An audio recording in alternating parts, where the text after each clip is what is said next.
देश में जो गुलामी थी, एक तो अंग्रेजों की गुलामी थी और दूसरी इस देश में रहने वाले बड़े बड़े राजे रजवाड़ों की गुलामी थी, जिसको कहा जाता दोहरी गुलामी।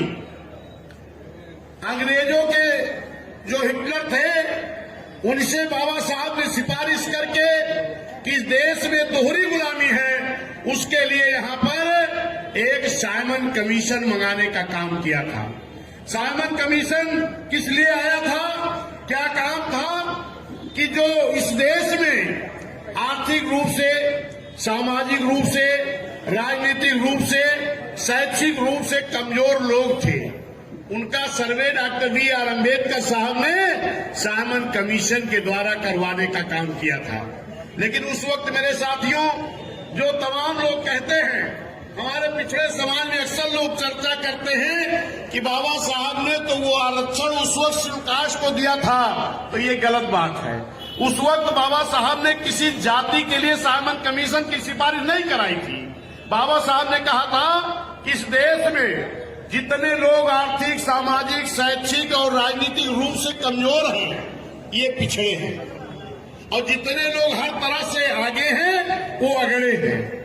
तो जो अगड़े और पिछड़े, उन पिछड़े लोगों का जब सर्वे शुरू हुआ तो डॉक्टर बी आर अम्बेडकर साहब दिन भर कमेटी के साथ रहते थे और रात में पिछड़े लोगों के गांव में और मोहल्ले में जाते थे कि कल जब आपके गांव में साइमन कमीशन की कमेटी आएगी तो आप भी अपने आप को ये बता देना कि आर्थिक रूप से, शैक्षिक रूप से और सामाजिक रूप से हम भी कमजोर हैं, मेरा भी नाम इस सूची में दर्ज कर लो।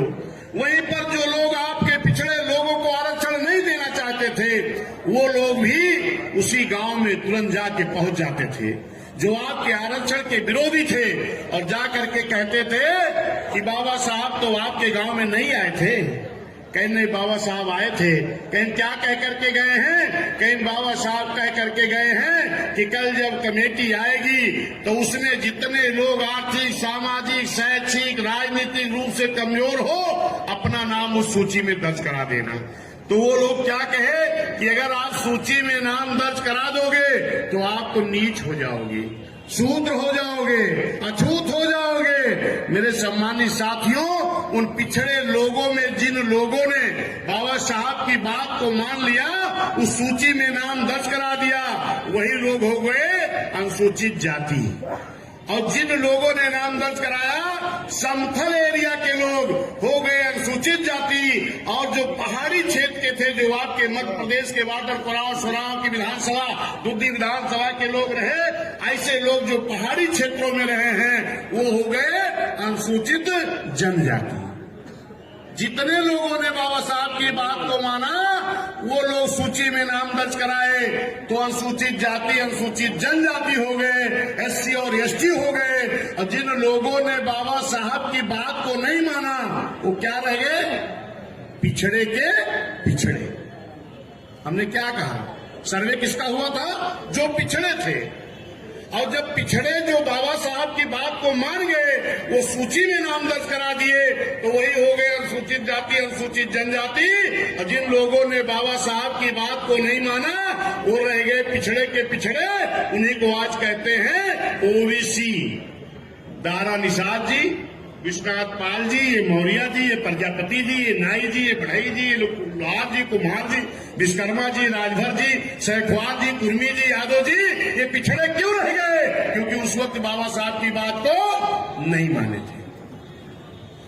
लेकिन धन्य डॉक्टर बी आर अम्बेडकर साहब, उन्होंने सोचा कि हमारा पिछड़ा समाज मेरे कहने के बाद भी पूरी तरह से मेरी बात को नहीं मान रहा है। चलिए, जो लोग मान गए वो तो सूची में चले गए, अनुसूचित जाति, अनुसूचित जनजाति में चले गए, उनको तो आरक्षण मिल जाएगा। लेकिन ये जो भोला भाला समाज है, जिनको दुश्मनों ने समझा दिया, जो इनको आरक्षण नहीं देना चाहते हैं, ये तो उनकी बात मान गया है। इसके लिए बाबा साहब ने क्या व्यवस्था किया कि आर्टिकल 340 के तहत एक संविधान में जगह दे दिया कि फिर कभी जब इनकी जांच कराई जाएगी, फिर से इनके सर्वे होगा, गठन किया जाएगा आयोग के द्वारा, तब आरक्षण मिल जाएगा। मेरे सम्मानित साथियों, मैं आपको बताना चाहता हूं, काका कालेलकर आयोग के कमेटी के द्वारा 1952 में दोबारा फिर आपको आरक्षण देने की रिपोर्ट आ गई। लेकिन मेरे सम्मानित साथियों, पहली बार वोट कब पड़ा है? 1952 में। और देश की आजादी के बाद वोट पड़ने के बाद भी 52 में आपके पिछड़ों के लिए जो छूट गए थे उनके आरक्षण के लिए काका कालेकर आयोग की रिपोर्ट आ गई। लेकिन दुर्भाग्य की बात रही कि बाबा साहब ने एक चीज संविधान बना के सौंपते वक्त कहा था कि इस देश का संविधान मैंने बहुत अच्छा बनाया है, लेकिन अगर इसको लागू करने वालों की नीयत साफ नहीं रही तो अच्छा संविधान भी अच्छा काम नहीं कर पाएगा। सम्मानित साथियों, वही बात आई कि संविधान में आर्टिकल 340 के तहत व्यवस्था तो रही है, लेकिन इस देश के जो संविधान को लागू करने वाले लोग रहे हैं उन लोगों ने पिछड़ों को काका कालेकर आयोग आने के बाद भी, रिपोर्ट आने के बाद भी आरक्षण नहीं दिया गया। कुछ नेता लोग कुछ दबी जुबान से 77 में उस बात को उठाई गई तो जो उस वक्त इस देश के प्रधानमंत्री थे उन्होंने कहा ये रिपोर्ट तो पुरानी हो गई है, इस रिपोर्ट के आधार पर अब आरक्षण पिछड़ों को नहीं दिया जा सकता है। फिर से मंडल कमीशन की आयोग बना और मंडल कमीशन ने भी सर्वे करके जांच करके पिछड़ों को आरक्षण देने के लिए फिर रिपोर्ट आपकी आकर के 78 में सौंप दी जाती है। फिर भी इस देश के जो जिन लोग इस देश की हुकूमत चला रहे थे उन लोगों ने फिर पिछड़ों को आरक्षण नहीं दिया। लेकिन धन्य माननीय कांसी राम साहब मान्या बहन जी जब बहुजन समाज पार्टी बनाए तो माननीय कांसी राम मान्या बहन जी ने कहा, साहब ने कहा कि पिछड़ों की लड़ाई मैं लड़ूंगा। पहली बार जब बिजनौर से मान्या बहन जी सांसद हुई, आजमगढ़ से रामकृष्ण यादव जी हुए, पंजाब से हरभजन सिंह लाखा जी हुए, तब माननीय कांसी राम साहब ने बहन जी से कहा कि अब आप जाकर के पार्लियामेंट के अंदर पार्लियामेंट को नहीं चलने देंगी और मैं वोट क्लब बोर्ड पर बहुत बड़ी रैली करूंगा और ये बहुजन समाज पूरे देश में रोड पर आंदोलन करेगा और तब तक करता रहेगा कि जब तक मंडल कमीशन लागू करो वरना कुर्सी खाली करो। क्या इसके पहले मैं आपसे एक सवाल कर रहा हूं कि देश की आजादी के बाद 1952 से वोट पड़ना शुरू हुआ। आप तो तमाम दल के लोग पिछड़ों के हितैषी हैं। क्या मेरे सम्मानित साथियों, पिछड़े समाज में नेता नहीं थे? कि शेड्यूल कास्ट में कोई ऐसा नेता नहीं था? क्या इस देश में कोई ऐसा नेता नहीं था कि जो मजबूती के साथ आपके आरक्षण लागू कराने की बात करता? कोई नहीं था। धन्य माननीय कांसी राम साहब मान्या बहन जी कि जब 89 में बहन जी सांसद हुई पार्लियामेंट के अंदर, बहन जी ने जब पार्लियामेंट रोकने का काम किया, माननीय साहब वोट क्लब बोर्ड पर रैली शुरू किए और पूरे बहुजन समाज के लोग जब आंदोलन शुरू किए और उसी आंदोलन में मेरे साथियों इसी गाजीपुर में शेड्यूल कास्ट समाज के हमारे पांच शेड्यूल कास्ट के बेटों को दिन दहाड़े गोलियों से भून दिया गया था, क्योंकि पिछड़ों के लिए मंडल कमीशन लागू कराने की बात के लिए लड़ाई लड़ रहे थे। ए मेरे सम्मानित साथियों, उस वक्त भी पूरा पिछड़ा समाज हमारा माननीय साहब और बहन जी के साथ नहीं खड़ा हुआ। लेकिन जब इस चीज को चौधरी देवीलाल चौटाला जी जो इस देश के उप प्रधानमंत्री थे वो जाकर के माननीय कांसी राम साहब के पास पहुंचते हैं वोट क्लब बोर्ड पर और कहते हैं, माननीय कांसी राम साहब आपको बहुत बहुत धन्यवाद कि आप शेड्यूल कास्ट के समाज में जन्मे, इसके बाद आप पिछड़ों के लिए इतनी बड़ी लड़ाई लड़ रहे हो। माननीय साहब ने कहा आप तो ओबीसी समाज में पैदा हुए हो, आप मुझे धन्यवाद मत दो, आप मेरे साथ इस आंदोलन में खड़े हो जाओ, निश्चित है कि पिछड़ों का आरक्षण लागू हो जाएगा। तब चौधरी देवीलाल चौटाला जी ने कहा कि राजा बीपी सिंह जी जो हैं हमको प्रधानमंत्री पद से हटा देंगे।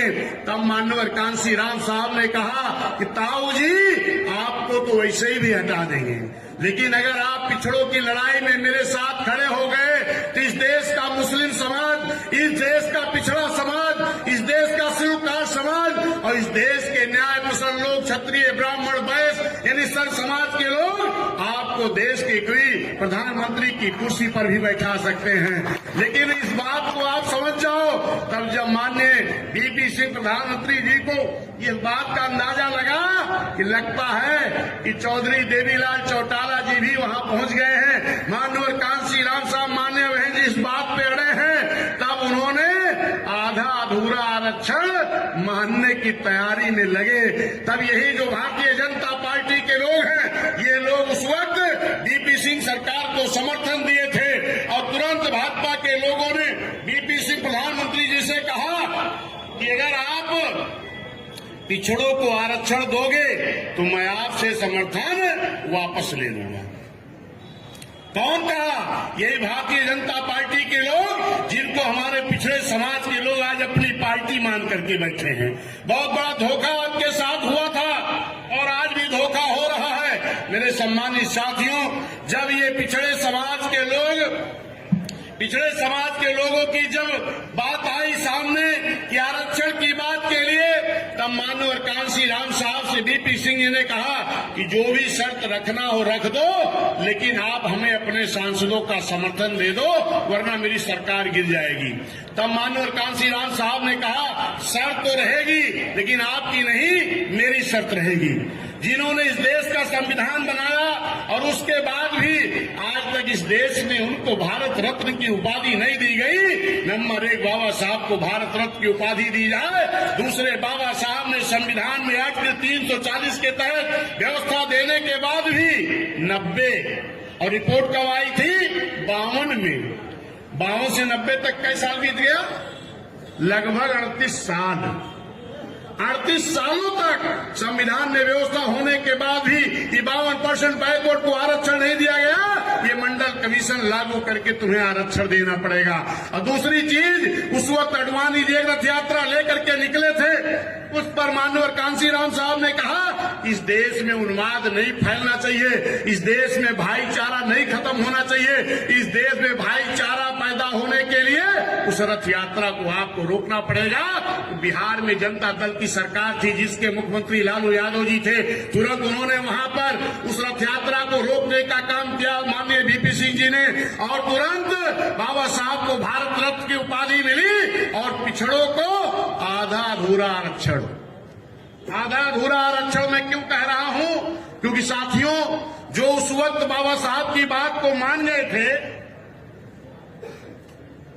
साइमन कमीशन के वक्त जो अनुसूचित जाति अनुसूचित जनजाति में रहे, उनको विधानसभा में भी आरक्षण है, लोकसभा में भी है, जिला पंचायत प्रमुख प्रधानी मेंबरी हर जगह पर है, नगर पालिका नगर पंचायत में भी है। लेकिन पिछड़े समाज के लोगों, आपका जब माननीय साहब मान्य बहन जी के दबाव में, बहुजन समाज पार्टी के दबाव में जब आरक्षण मिला, तो वो भी क्योंकि पिछड़ा हमारा अगर पूरा खड़ा हो गया होता उस वक्त माननीय साहब के साथ, बहन जी के साथ, तो पूरा आरक्षण लागू हो जाता।